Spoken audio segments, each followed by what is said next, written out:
الحمد لله رب العالمين والصلاة والسلام على خير خلقي والنور عرش أفضل الأنبياء والمرسلين حبيبنا وسيدنا وسندنا وشفيعنا ومولانا أبي القاسم محمد اللهم صل على محمد وآل محمد وعلى آله الطيبين الطاهرين المعصومين المظلومين. Allah subhanahu wa ta'ala in the Holy Quran, in the 5th chapter of the 105th verse, this is something very important, and I'd like to stress on it today actually. And hopefully, if time permits, I think it's good that we have a dialogue, a question and answer session, inshallah. Because the object of these kind of gatherings is to come out more with understanding and a realization of what is our objective in life. So inshallah. Allah in the Quran says, Ya ayyuhalladhina amanu, alaykum anfusakum, la yadurrukum man dhalla idha ihtadaytum, ila Allahi marji'ukum jami'an, fayunabbi'ukum bima kuntum ta'amalun. Translation: O you who believe, take care of yourselves, of your souls. Alaykum anfusakum. He who makes mistakes, he who errs, cannot hurt you when you are on the right path. And Allah is your return, and you have to return to Allah subhanahu wa ta'ala, and He will inform you of what you have done. This is a very profound verse in the Quran, and I think it's essential that we reflect on it. There is a hadith of Imam Ali alayhi salam that states that Allahumma salli ala Muhammad. Essentially, and that's very profound in my opinion, and I really want to stress on this, that he says, no one is your greater enemy than yourself. No one can hurt you more than yourself. You are totally under the control of your destiny. Sure, you and I are affected by the environment, we're affected by the friends we keep and the surroundings that we put ourselves into, but at the end of the day, the ultimate choice is ours. When we choose to go astray, as much as we may call ourselves victims to some degree, it is nonetheless a choice we make. It's not on the totality of predestination as some people think it is. There is no such thing as total predestination, and there's no such thing as total free will. Totality of free will is exclusively Allah's. No creature in the universe can claim to have totality of free will. It's impossible. Because if that was the case, then you and I can certainly change our birth date, and we can change our stature as human beings and become something else, or, simply cease to exist, which is absurd. Because how can you cease to exist if you've got totality of free will, right? Because the minute you cease to exist, then you lost it. So, Allah subhanahu wa ta'ala is putting this burden upon us. And I want to stress on this in these kinds of gatherings, because you're a young generation that's primarily in this room, even for all generations. This message is universal. It doesn't matter if you're an infant.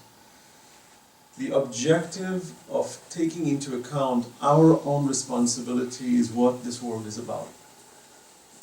I see a lot of my young brothers, especially teenagers, who are in a state of quandary, lost, wondering why we exist. And typically you'll find them angry. They are very disrespectful to their parents, or they're very rebellious. We call this in English word recalcitrant, where they challenge authority on a constant basis. And they're not willing to listen to their parents because they think they're old-fashioned, or they think that their parents are draconian in nature, meaning they're constantly over their necks, or they're just not with the time. But in reality, part of the reason these children, the youth especially, are rebellious is not because they want to be rebellious. Nobody wants to be rebellious. Children are typically rebellious because they don't know why they're here. And what they're seeing around them just doesn't look so good. Too much injustice, too much hypocrisy, too much uncertainty. You'll find they typically also love somebody, and that person doesn't love them. And that shatters them. It's not a two-way street anymore. There's no mawadda. And when there's no mawadda, then there's anger. And the only way you balance that lack thereof is through tension and anger. If you study the society today, just to give you an analysis, you will see that if you and I start a business that promotes violence or sex, generally we'll become rich. Two things. Start any business that has some quality of violence in it, in a halal way, of course. You know, put two people with oil on their bodies and they're smacking each other, you know, in a rink, and everybody just goes crazy. Yeah, that's it. You know, smack him. You know, Worldwide Wrestling Federation, good example, right? And you see this in the extreme boxing now. You know, this BMA and so on. You find people in a cage just pouncing on each other because we think they're so strong and so cool, you know. And why do we love watching them? Just think about how barbaric that is in nature. I mean, there's one thing to be defensive and to be a sharp fighter who knows how to destroy the enemy like Imam Ali alayhi salam. There's a whole different thing when you make it an entertainment where two people have worked out with, you know, solid bodies and they're not going to show off their strength and we're all going to pay money. We're going to scream to find out who the real winner is. I mean, if I told you that the Romans did this, and people gathered in a Colosseum to watch lions eat Christians, or gladiators kill each other, we would say, that's barbaric. Is that what happened thousands of years ago? That's barbaric. Guess what? We're doing the same thing today. We're just more sophisticated with equipment. What's the difference? We still go watch people beat each other all the time. And of course, you've got to add a little sexual innuendo in that. So you got some women in there with scanty clothes, bouncing around also, and it looks like, wow, that's so cool. So you do two for the price of one, you know, violence with sex, sex with violence is perfect. And I asked the question, why is it such a big industry? Now, of course, there's an innate nature in us, our nafs. Allah says, إِنَّ النَّفْسَ لَأَمَّارَةٌ بِالسُّوءِ إِلَّا مَا رَحِمَ رَبِّي. Yourself has a desire to deviate, except by the mercy of Allah. And sure, we're biologically hardwired to be sexual. I mean, I know somebody says, astaghfirullah, what is that word? Please, my ears cannot listen to this, especially in a majlis of Imam Hussain. Astaghfirullah. What did we say? Did we say anything different? This is the reality of life. Why do you think Imam Hussain alayhi salam went to Karbala? To precisely stop this. This is what Yazid wanted. Yazid and the Muawiyahs wanted us to become these Pavlovian creatures. That they ring the bell and we start to salivate. They bring a scantily dressed woman and we're all excited. You know, just clad in red and you go crazy wanting to buy it. Why? Because the brain stops working. You become this creature that's so, you know, we're so affected, just like bulls, you know. You take a red flag and shake it and it starts coming towards you. That's what they want us to be. Whereas Allah says, عَلَيْكُمْ أَنفُسَكُمْ. Take care of yourselves. You're far too intelligent to fall for that. But why is it that the world today is so desirous of these two elements? Violence and sex. You look watch children today. Look at Call of Duty. Some of you play this. I know it, I can see it in your faces. Kid starts looking away. Not me. No. Please, astaghfirullah. Your children love to do that. Why? And you notice how they indoctrinate children? Call of Duty. Who are you killing? An Afghan. Perfect. Just like after World War II, watch the number of movies Hollywood churned out. All about Germans and the Japs. The good guys versus the bad guys. Go back before that, the cowboy movies. Cowboys, who was the bad guy? The Indian. The Injun, they called them. Then you got the cowboy, you know, John Wayne, you know, walking around like he's the savior. Indoctrination upon indoctrination, and we are all like drones. We're created under this ideological system of Hollywood that just churns out this drone mentality. We're all becoming these robotic creatures that are supposed to react, just like if you ever watched the movie The Matrix.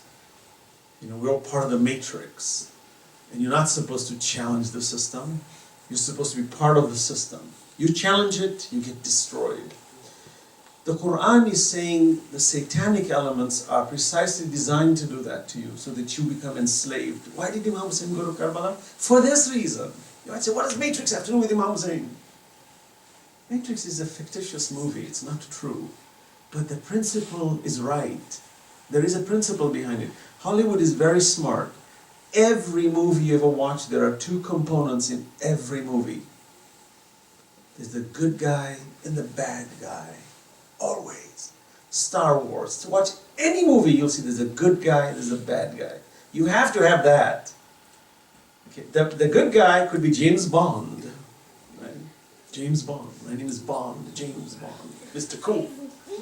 They say the amount of drinking, the amount of alcohol consumed by James Bond, you'd be dizzy in a movie. He's always cheering, and he's just sloppy, taking down hard liquor. But he's cool, licensed to kill. Wow, Mr. Cool. A little child like this is, wow, that's a cool guy. He's got a nice, pretty woman in the middle of the ocean floating, you know. Mr. Cool guy, he's got all the gadgets, you know. He'll fly and he'll go underwater. Ooh, he's so cool. What's it all about? Huh? Aston Martin. There you go. At the Aston Martin, exactly. Because it's marketing, isn't it?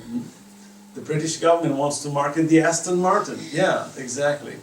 But what's it all about? This mentality that you're part of the system, you're going to absorb this economy, you're going to be sexual, you're going to go after a woman, you're going to drink, but you're cool.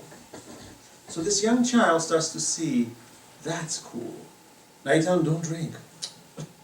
Bond drinks. You want me not to drink? But he's so cool. Yeah, but Imam Hussein in Karbala, he went, Yazid was drinking. Oh, lanat on Yazid. But Mr. Bond is good. This indoctrination is where we have to fight. These majlises, in my opinion, are precisely the institution of media that is more powerful than Hollywood 1,000 times put together. I swear to Allah, Hollywood will die. Hollywood will cease to exist. Bollywood will cease to exist. Lollywood will cease to exist. But the message of Imam Hussein will never cease to exist. I'm telling you this, 14 centuries later, your thinking says, wow, I see why all these institutions are there. The reason I'm saying this is the reason most people jump towards sex and violence is because we are wired that way. The nafs has this desire, we are biological. When a teenager comes and talks to me, says, brother, you know, or sister comes and says, you know, dating, can I talk to the other gender? I mean, you see kids, especially 15, 16, their mind is zoned on the opposite gender. They are so zoned. They're like 80% energy in that direction. They get together, that's all they're thinking. A girl passes by, they go crazy. A boy passes by, when the girls, they're all going crazy. And it's amazing, you see that, human psychology. That you'll see a group of boys playing, they're just normal kids, laughing, and one girl enters the room. Just one girl. Everybody's character changes. Instantly, we're in guard. It's like peacocks. You know, their feathers are down. A girl walks up, peacocks go up. The feathers go up. Everybody's walking, you know, pontificating like, me, here I am, you know, I'm the coolest guy here. Right? And we look up to those, you know, football players, the quarterback, Mr. Cool, Mr. Muscles, you know, the guy who all the girls want. If you examine this system, we are hardwired. But if we don't control it, we're done. We will become robotic creatures managed and controlled by a higher authority. And here's why the Quran says, alaykum anfusakum. You were born free, you will die free. When you look at your master, Hussein ibn Ali alayhi salam in Karbala, understand, Yazid wanted him to be his drone. And Imam says, never. You will never get me to submit to you. This is why he's such an iconic figure to us. That we look around and say, the world wants me to submit to these kinds of treacherous systems. You see? When in fact, there's nothing positive about it. It's degradation. It's actually corrosive deep down. That if a child is constantly pressing buttons, I was on the plane and there was a guy constantly playing this game and I was watching it from the other seat. Killing. He's walking around the corridors, killing, shoot. Now imagine a child all day, that's all he's doing is shooting. He's a perfect candidate to work for the drone industry. Goes out in the Arizona desert, he's so good with the joystick. Precision. And he's given a job. and he's going to fly a drone out in Afghanistan, and it's just going to be a hairline, target, coordinates, put the coordinates, press the button, mission accomplished, fly the drone back. You have absolutely no feeling about what you just did. You just made 100 orphans. You just wiped out a whole generation of a village. Who cares? We're so desensitized today because our children are raised that way. So when you say to a child, stop this, they say, if I stop this, what else is there to do? You know what? I don't blame the child from asking that question. We Muslims sit around and we cry for Imam Hussein. Oh, Imam Hussein, how great you are. Oh, Ali ibn Abi Talib, how great you are. Oh, Prophet, how great you are. Oh, how great the Quran is. But then what have we done to save our generations? So we tell a child, don't play that. The child looks at me and says, then what else should I do? If everyone around me is giving me all these toys, what have you given me? What alternative life have you given me? What lifestyle have you offered me? We haven't offered anything. We're busy beating our chests and glamorizing reciters and speakers. And considering ourselves to be Shia of Ali ibn Abi Talib. I beg to differ. You ask me, I'll tell you the only thing I remember about Ahlul Bayt is they were 24 hours a day working to establish things for Islam. Imam Ali set up a treasury. He set up alternative ways. He set up institutions to counter the satanic systems. We've come to America, 30, 40 years, some of us. What have we established? A center? MashaAllah. Great. That's it. On Judgment Day, Allah will say, oh, you went to America, you set up a center. Congratulations. Your child was a drug addict. They married out of wedlock. Haram children came out. And you are proud of yourself?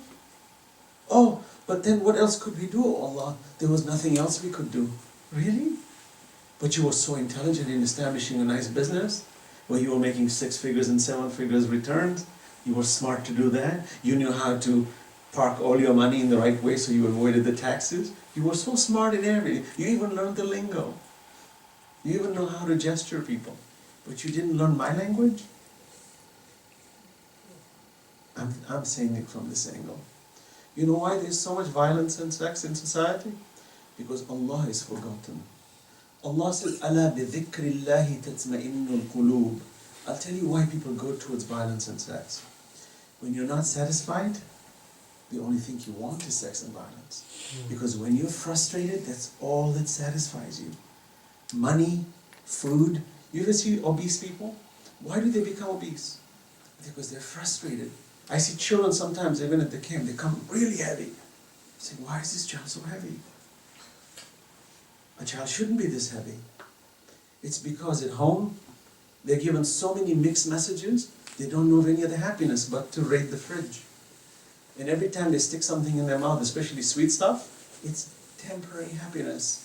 And it solves my problem. It's like a guy who runs to the pub. I was in Europe, and I come at 5 o'clock, I'm driving on the street, and the pubs are packed. 4 o'clock, packed. I looked from the outside, people standing there talking. I said, that was just the guy who was, a couple of hours ago, making a business deal. Now he's coming to destroy his brain cells. Why would you do that? Because they don't know what else to do. Because there is no spirit of Allah. So the body is deprived, and therefore it gets into alcohol, it gets into indecent behavior, it gets into violence, because it's very quick. Because when you see somebody punching, you feel good. Why? Because you're angry. Why are you angry? Because you're angry with the world. There's no real love, it's all fake. You go on Facebook, you see people, sadly I even see our sisters who are muhajjaba, even brothers, suddenly showing off their pectorals, and sisters with no hijab. It's almost like a neon light. Here, come and get me, I'm available. Why? And I say this bluntly. I've seen it. And the advertising sometimes with poses that you can tell and they blur the edges. It's almost like to make you feel like, oh, this is the fantasy you should think of. Here I am. I'm the prettiest thing around. Why?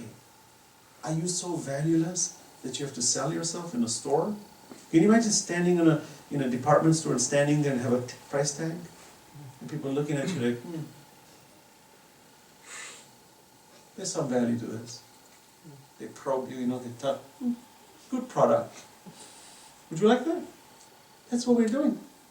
But we don't realize the reason we do that is because we have no value. We have not evaluated who we are. We have not taken account of the greatness Allah has given us. And our value is not in the exposing of our bodies. The value is in the libas, that you hide it.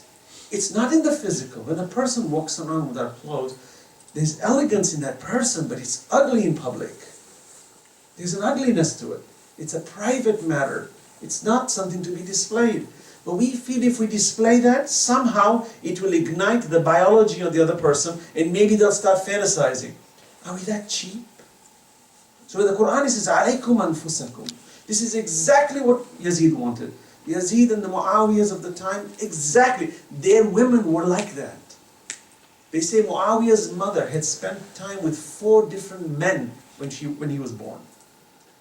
Some claim that he's not even the son of Abu Sufyan. He probably is, or whatever.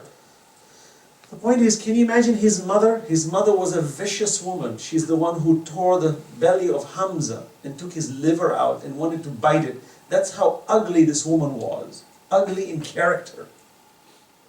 That's the mother of Muawiyah. That's the grandmother of Yazid.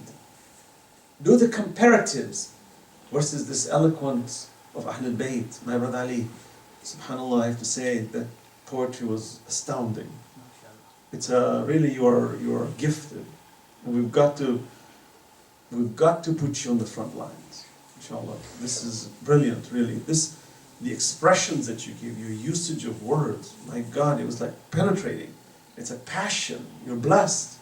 People like him, media, put these guys on the front lines instead of these rappers who are out there all the time gesturing like this, walking like gorillas on the, holding.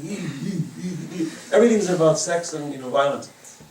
Versus eloquence, versus value, versus family, dignity. But I must say, the reason our children typically are angry is because there's no articulation, there's no conversation. I had given an example. I had a kid. Mother said, "I can't handle this kid." He was about 10 years old.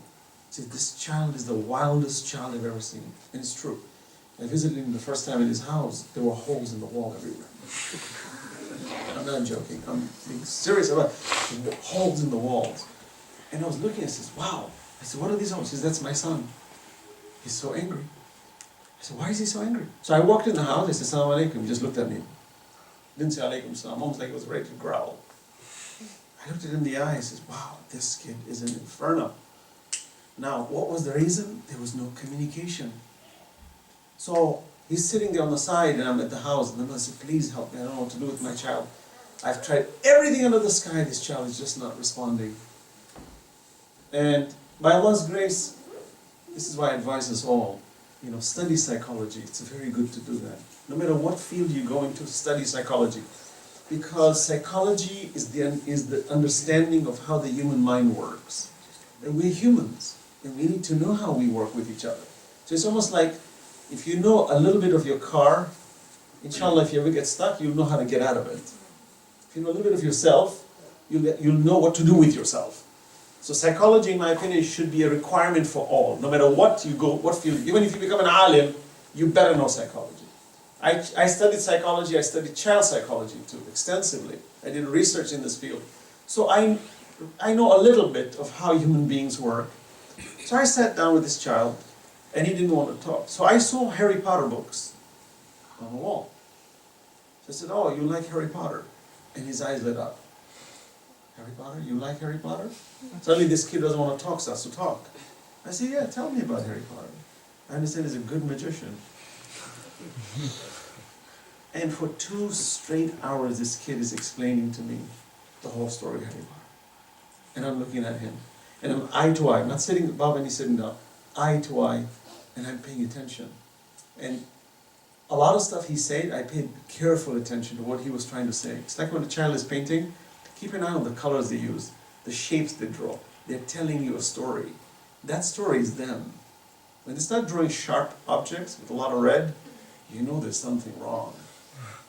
Okay? This is human behavior. It's an expression of behavior. You have to know how to read it. Imagine if you understand that. So this child for 2 hours is explaining something to me. The mother is stunned. She said, my child has never sat for 2 hours talking to anybody.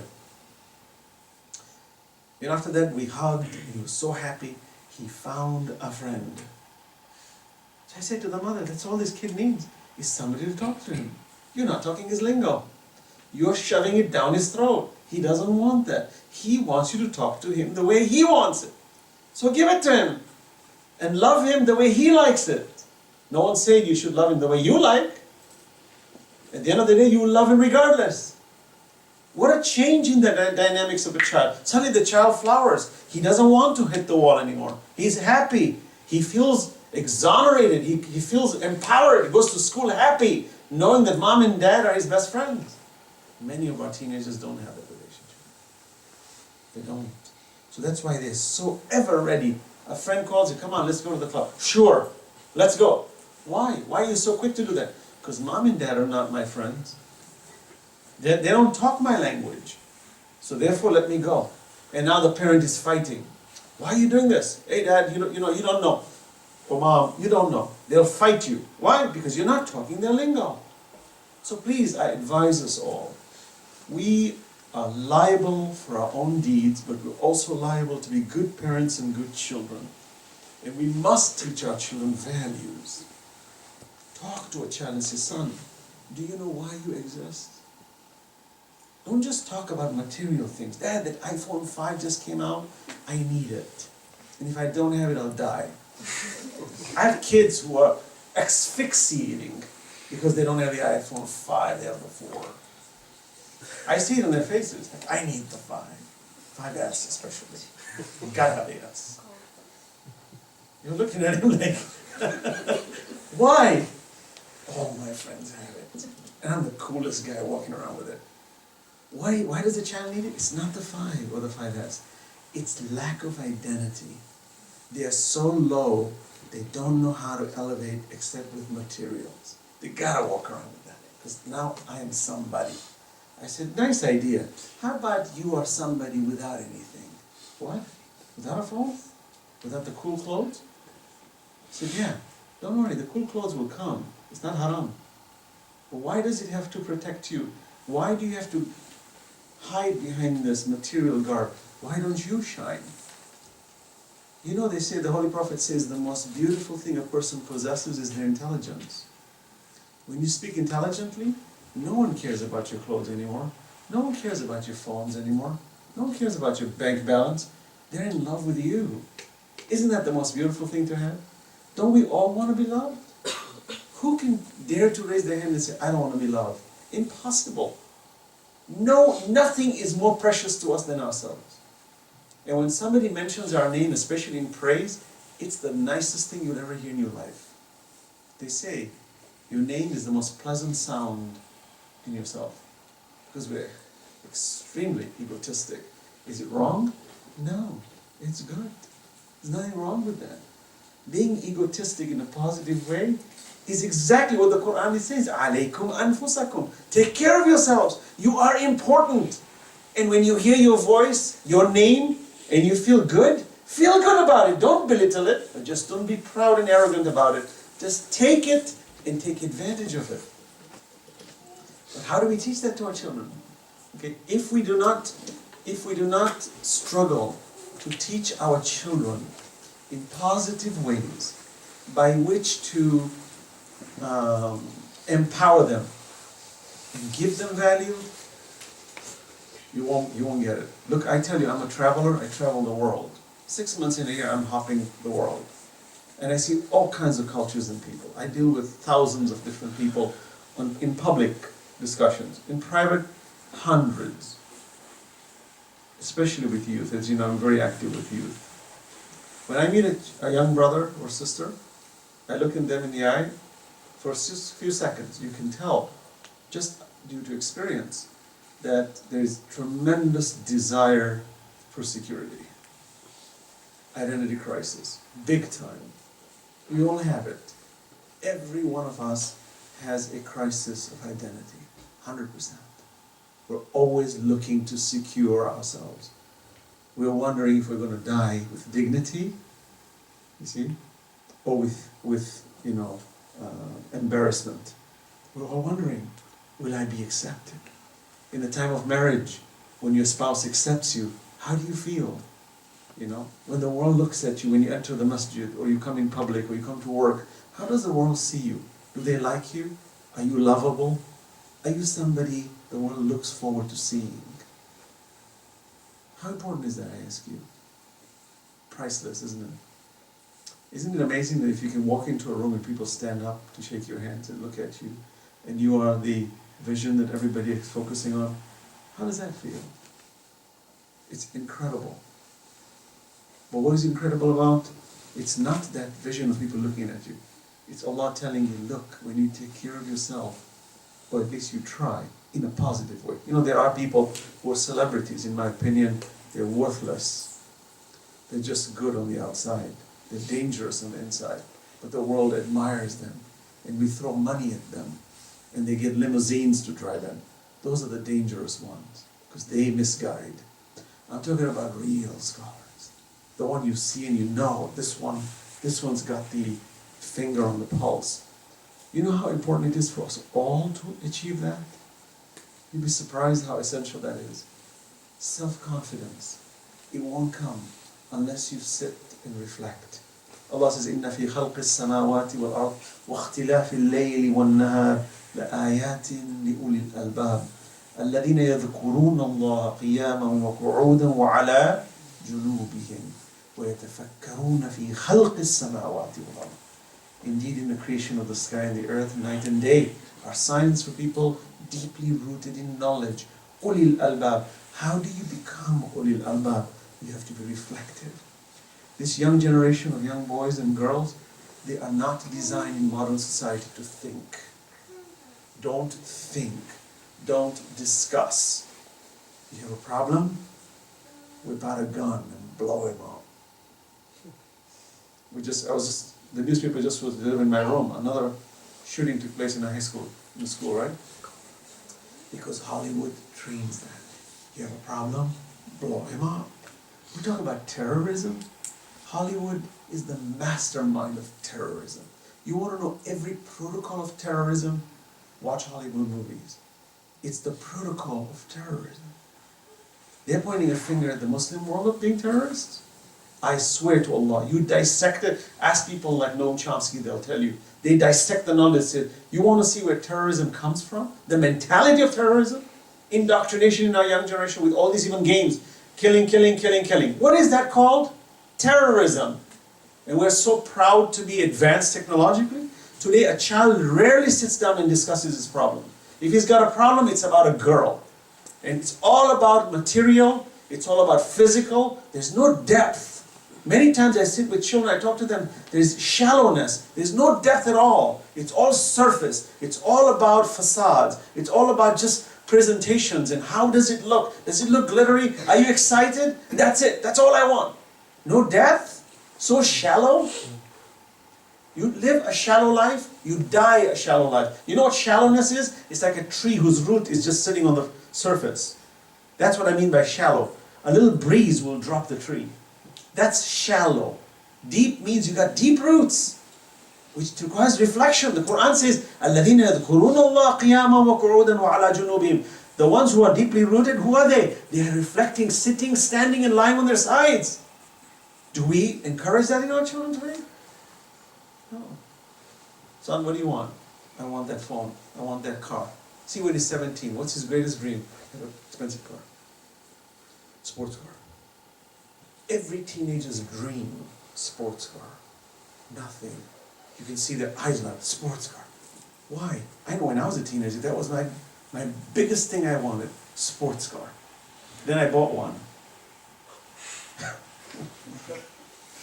Seriously, I bought one. Went to Germany, bought an expensive German car. I thought, that's it. My life is complete with this nice piece of metal wrapped around me. Jet drag gears, Recaro seats, Oh, state-of-the-art wheels, You think you're a hot rod.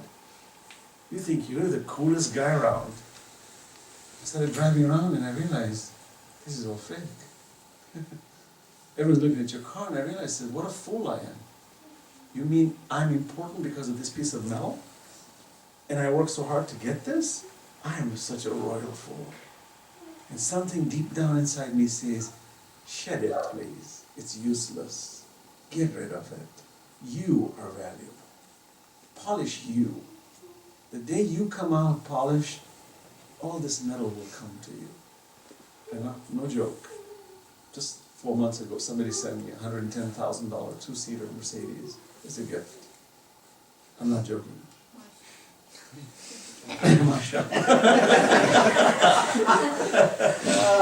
No, I'm not saying I'm polished. Far from it, and not the car.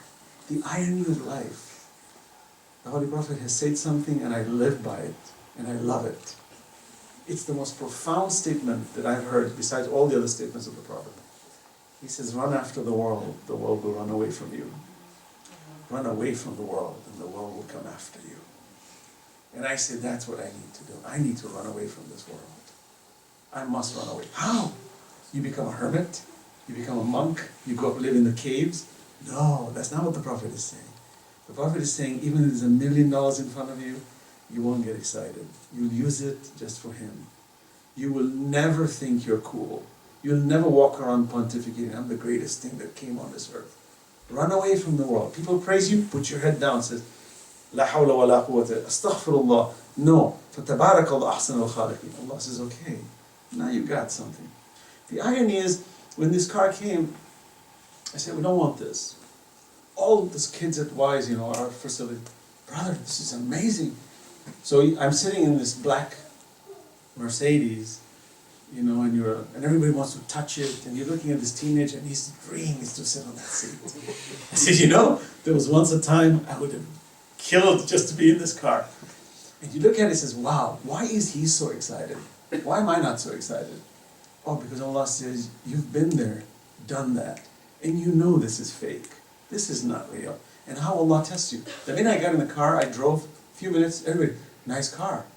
You come out of the store, nice car. And you're looking like, wow, this is dangerous. I can start to feel that peacock, my feathers are getting bigger now. I can feel like I'm the greatest thing that walking on this earth. Wow, piece of metal, just fancy car. It's got a name. I said, this is dangerous. Send it back. Car goes back. Refused. Not taken. Kids are crying. How did you do that? A gift. You're sending it back? What's wrong with you? I said, this is a lesson in life. Don't ever fall for this. I said, but the irony of life is everybody's working hard to get this car, and we're not working and we get it. That's the irony of life. I say, subhanAllah, you think about this, that Allah subhanahu wa ta'ala is showing, and when I look at the car, I says, yeah, it's nice, it drives amazing, and it's not haram to have it. No one said it's haram to drive it, but what a symbol that can really distract you. And you constantly have to look deep inside and say, no, I see Ahlul Bayt different. Imam Ali alayhi salam was the Khalifa. He was the Imam of the time. And he used to walk around with ragged clothes. He was the king of the world. That angels would mention his name. La fata illa Ali wa la sayfa illa Zulfiqar. Imam Ali alayhi salam, when he defended Islam in the battle of Uhud, this is famous hadith where the angels were saying, no one saved the day. Because remember, the Muslims disobeyed the Prophet. And therefore the Holy Prophet was struck with a stone. And he was hit and he fell. And the enemy, Abu Sufyan and Khalid bin Walid, were ready to kill the Prophet. They said, we'll kill Islam. Imam pulls his sword out and says, this sword is not going back in the scabbard until it completes its mission. I resonate that way. Imam says, it's not that metal that you drive. It's not the fancy car. It's not your clothes. It's not your looks. It's not what people praise you for. Your praise is what's in your heart, the polished heart, the submissive heart, the humble heart that doesn't have to show off its wealth, doesn't have to drive around fancy cars and to show off with your wealth and to say to people, look how important I am. Those are all secondary matters. No one say, don't have a house, don't have a car, be a billionaire, have your own jet if you want. But what are you using it for? Are you using it for Allah or not? Because if you're not, watch out. Because on Judgment Day, there's a long, long accounting to do. This is why I admire people like, for example, Salman Farsi. Salman Farsi was a governor of Persia. Think about it. Imam Ali assigns him governor of Ray. Salman with his knapsack walks into the city, and there's a pomp and glory waiting to receive the governor, because the predecessors had already started this idea of pomp and glamour for leaders. And Salman was a Ahlul Bayti, one who followed. Even the Prophet says, Salman minna Ahlul Bayt. He's like us. Salman walks with a knapsack, and they're saying, who are you? He says, I'm the governor. They said, oh, you should come with an army, with pomp and glory. He says, no, I'm your governor. Salman dies at an old age, and he has a perfume bottle that the Holy Prophet gave him. And he tells his wife, give me that bottle. Let me use it, and he breathes his last. Historians say Salman had no wealth, zero. He left this world with nothing. The only thing he had was that perfume that he got as a gift from the Prophet, and he used it before his death. Now imagine going into the grave with nothing. Everything's been distributed. Can you imagine what victory that is on Judgment Day? You know, the hardest thing in the world is to die poor that way. Very difficult. You might think it's so easy to be poor. Not that way. It's the toughest thing you'll ever face, is to die poor that way. Because you have to manage every dollar so carefully to make sure that when your death reaches you, you have no accounting. You know how difficult that is? That's what I'm talking about, that glory within the self.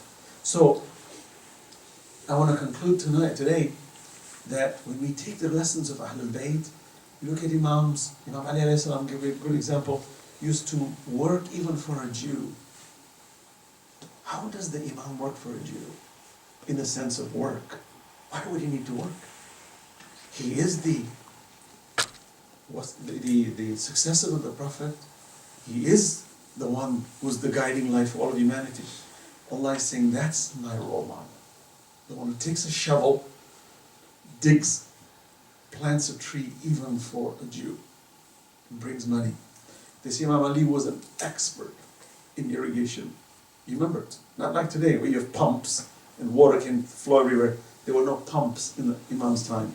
So how do you bring water to higher lands?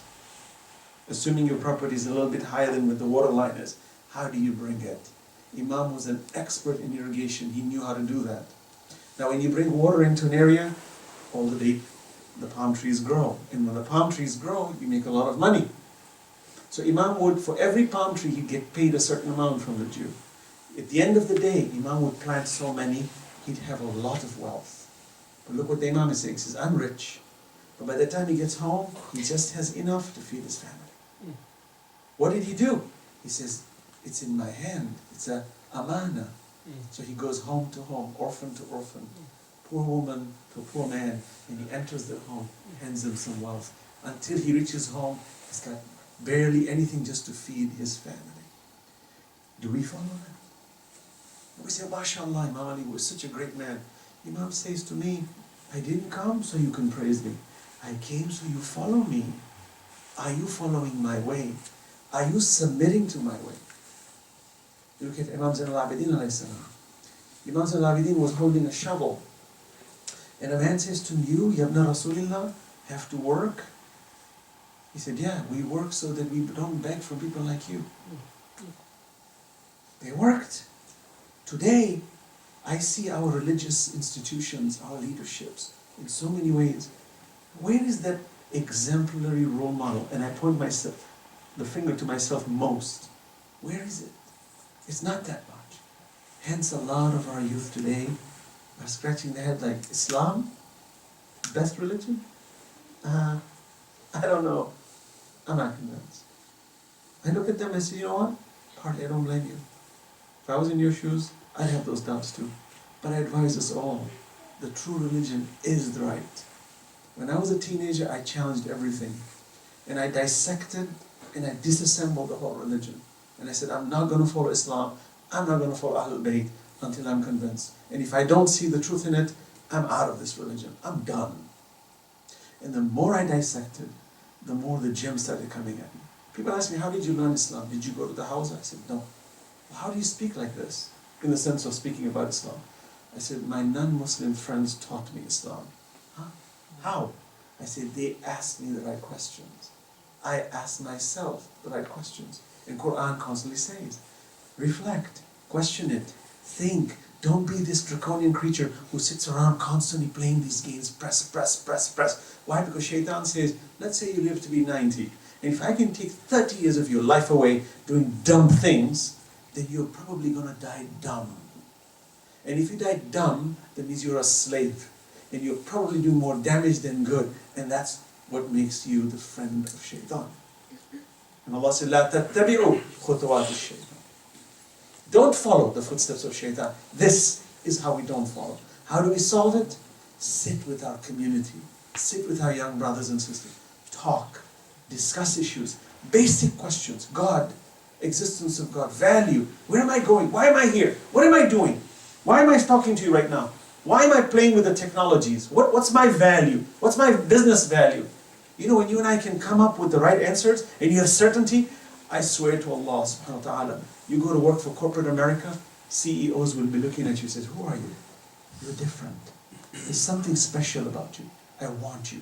You haven't even applied for a CV. You haven't even given a job application. They're looking at you and saying, no, we want you. Because I tell you, human resource is the most powerful resource you'll ever touch. I'm an employer. I've been doing business 25 years. I hire staff all the time. Nothing to me is more important than a person. I meet a gem of a person, I'll pay double, triple to keep this person. Why? I said human resource. The value of good human beings is priceless. Now imagine a believer, upright, wise, visionary, prayerful, submissive, who understands right from wrong. Priceless. Priceless, brothers and sisters. Let's produce them. Production requires work. Parents should sit with their children and say, son, sit down. Talk to me. Let me be your friend. You don't have to say that, but that's the expression. Let the child come and talk to you when he has a problem. Otherwise, you don't talk to him, he's going to talk to his friends. And his friends will say, hey, I got a solution. There's this white powder, if you smoke it, or if you snort it, it feels great. Really? Well, let me try it. Next thing, your child is in rehab and you're paying $5,000 a week.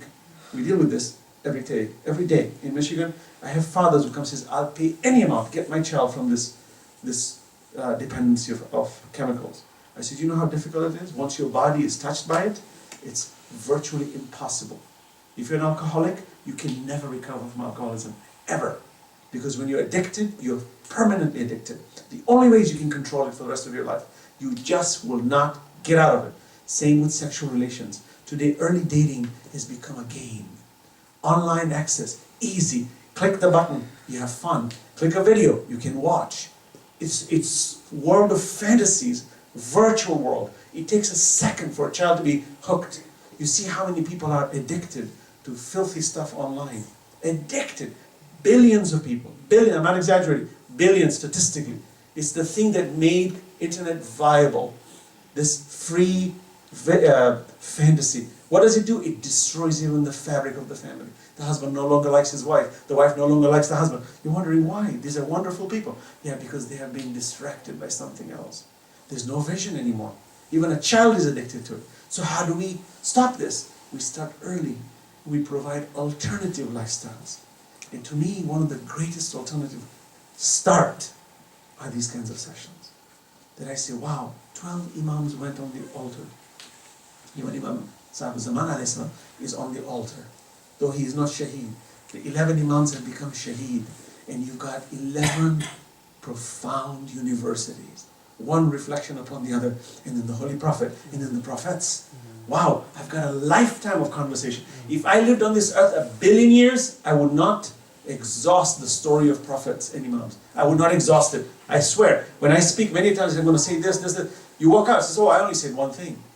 I said, yeah, it's going to take a lifetime to explain that other thing. Because that's how rich the world is with guidance. Today, our society is very shallow. And yet Allah Judgment is going to ask us, I gave you all this. I gave you the Quran.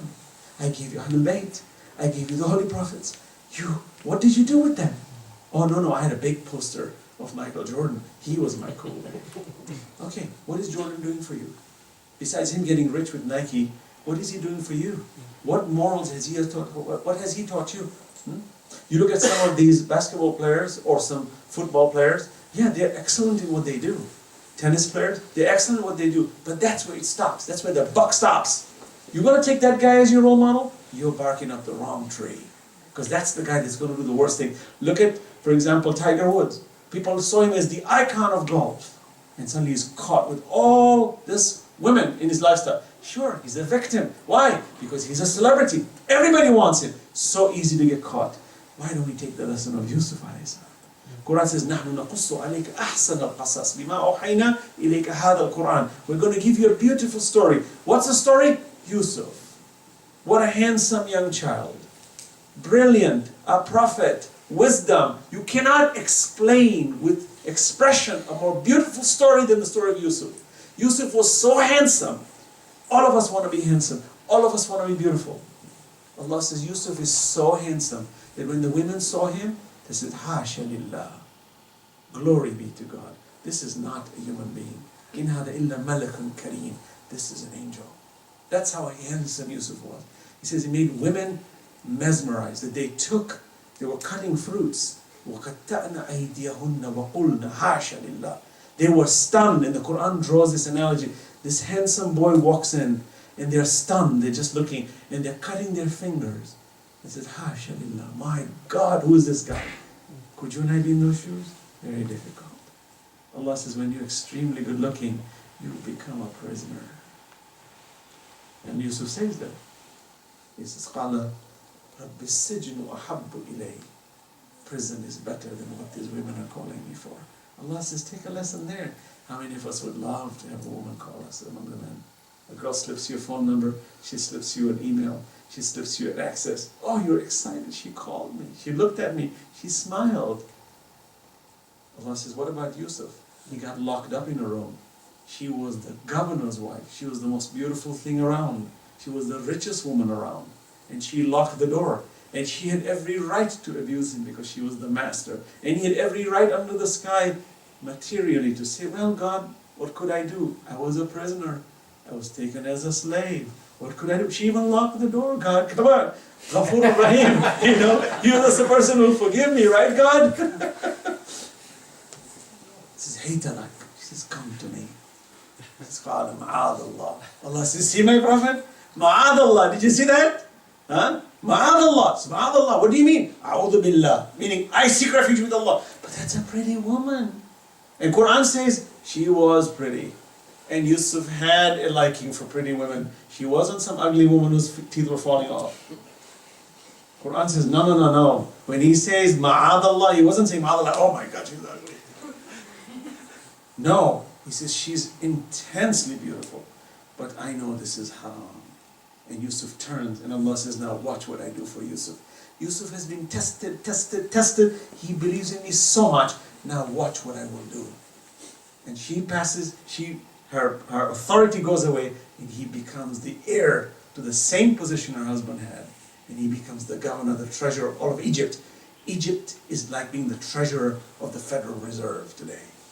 That's how much wealth Yousef had in his hands. Allah says, look at the story. نَحْنُ نَقُصُّ عَلَيْكَ أَحْسَنَ الْقَصَصِ. We take these lessons. So today I just want to end with the same reflection of Karbala. That those who died in Karbala were winners. You and I should reflect every day. This is the real azar. The real azar to say, oh Allah, I want to walk the path of Ali al-Akbar. I want to walk the pathway of Zainab alayhi salam. They say when Ibn Ziyad looks at Zainab, he says, I killed your brother. I killed your family. I cut them off. Allahu Akbar, I can just see that vision of her standing in that palace in Kufa. And Zainab is standing there in tattered clothes, worn out. My God, worn out. For if you have to look at the sky, and you see Imam Hussein alayhi salam was so pleasant, so loving. You know when we say crying tears and shedding tears while Allah is so pleased, like my brother mentioned, even in poetry, it's not the tears, it's the principle behind the tears.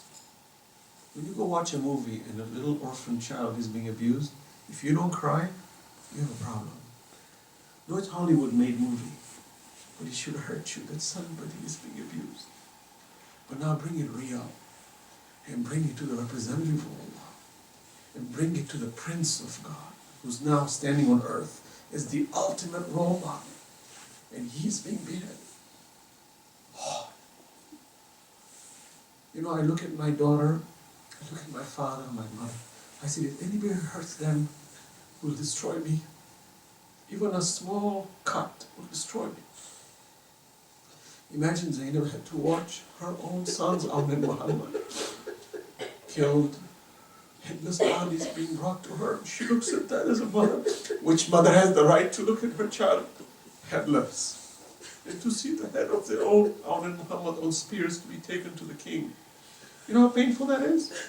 Zainab is saying, I'm doing this to teach you all.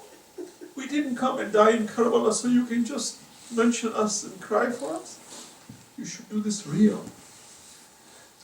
So when Ibn Ziyad says, I cut your limbs off, Zainab says, I see nothing but rahmah. I see nothing but blessings from God. How can a woman reply that way? Then even Ibn Ziyad looks down. He said, this woman is beyond expression. She is too powerful. She's too wise. This is why Allah loves them so much. That Allah says, look how much I tested them. وَلَنَبْلُوَنَّكُمْ بِشَيْءٍ مِنَ الْخَوْفِ. We put so much khawf on them that they never turned away from me. So it's a lesson for us 14 centuries later. See, we want our daughters to be raised like Zainab. We want them to talk and walk like Zainab. Not our sisters who are dignified. Not without dignity, not exposed online, not exposed in chattering and Twitters and so on. Dignified. And let not shaitan fool us to say, but if I don't go online, no man will marry me. Wrong. That man who marries you because of that is a fool. The real one who's going to marry the person, the boy and the girl, are the ones Allah sends. You understand my point? Don't you think Yousef had every right to say, oh, I'm a prisoner, there's nothing else I have? Allah says, have trust in me, and watch what I'll do for you. Please, let's have trust in Allah and not fall. And when we remember Zainab alayhi salam, that the story is so painful, to see her two sons martyred, and then to take her niece, Sakina, in prison, where Sakina is crying for her father. Can you imagine an aunt who wants to console this beautiful 4-year-old child and to say to her, calm down, she's my father, where's my father? I miss my father. Anytime I see an orphan, it melts my heart. When I see an orphan wandering on the streets, says, Baba, Aina Baba, Aina Ammi, where's my mother? Ah.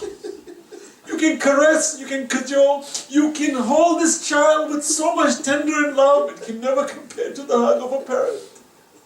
This is how Sakina was. These stories are painful in the sense of sacrifice. Please, brothers and sisters, let it sink in our heads and say, Allah says, alaykum anfusakum, save yourselves. And follow this path. Follow the Alimeen. وسيعلم الذين ظلموا أي منقلب ينقلبون صلى الله على محمد وعلى محمد. اللهم صل على محمد وآل محمد. Anybody have a question, comment to make, please?